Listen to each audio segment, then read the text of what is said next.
Paano na yan tayo mga kachismosa? Magandang araw. Bubuka ang aking cellphone, di pungal na iyan. Kailangan hawak-hawakan ko ito, di pungal kaya. Masisira ang cellphone. Patap ko na talaga to pero love na love po yan. Okay. Marami akong video dito kasi nabubuka talaga ang cellphone. Dahil, maraming kape. Dahil na mag-Monday, dara nang mag-kismis. Chikahan. Chismosa. Yun. Kasi yung kismis ko sa iyo. Sa gabi ko pa ito na alala. Kay, nagka-chat kasi kami doon kagabi.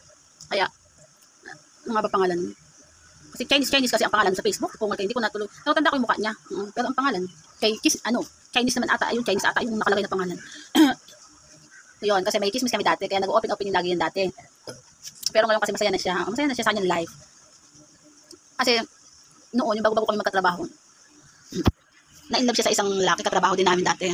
So, talagang, kumbaga, hindi naman kagwapuhan yung lalaki. Oo. Saka medyo siga-siga. O dahil, medyo siga-siga talaga. Tapos, pero kahit ganun ang style ng lalaki, na-inlove siya kasi nagkagusto sa kanya yung lalaki.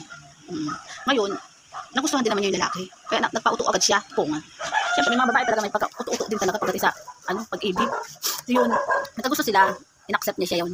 Hanggang sa, gusto na lalaki magpakasal sila. Dahil, tuwan naman siya kaya nagpakasal sila. Pakasal sila. Hanggang sa, yung tumagtagal sila, nagkaroon sila ng isang anak. Siyempre nga, yung asawa nga niya, yung naging asawa niya naman, ayun nga, ay kasi mabisyo. Tapos, tawag doon, parang maano yung bunga nga, parang matapa nga. Okay, bago naman niya yung nakilala, bago niya nakasama yan. Ganun talaga yun, ang kasi siyempre naging katrabaho ko dun. Kaya alam ko na talaga, siga talaga yun dahil. Tapos, yung nagkasama sila, naging mag-asawa na sila, umalis na yung lalaki. Kaya sobrang katamaran sa trabaho. Kaya, inalis siya sa company. Hindi naman siya nag-resign totally. Dinanggal siya kasi nga, napakatamad. Dahil, lagi pa absent. Ending gala lang, inom. So, syempre, wala naman pakialam mo na yung si friend. Wala naman siya pakialam noon. Kasi para sa kanya, love is love. Doon talaga po mga pengot sa pag-ibig. Dumating sa point na nasaktan na siya ng lalaki. So, ang ginawa niya, kasi magkasama sila sa isang bahay sa side ng lalaki. So, anong nangyari na yun? Umalis siya sa kanila, sa side ni girl, si friendship. Umalis siya dun sa bahay nila, sa parents niya. Kasama niya yung anak niya. Kasi nga, napaghiwalay na siya kasi ayaw na nga niyang kasi gala-gala. Tawag doon yung nagiinom ng alak, gala-gala, hanggang sa makipaghiwalay na siya. Siyempre sa mga ilang linggo na nag-okay-okay yung lalaki, siyempre patambay-tambay, paano siguro walang pang-inom, kaya naging normal muna.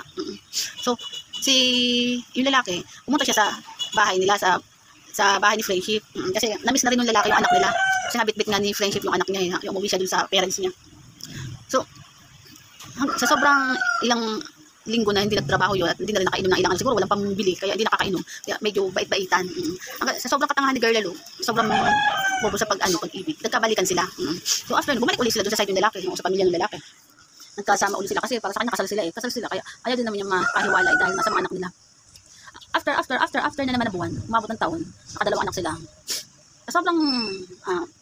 Sobrang kaingutan sa pagkaroon ng asawa.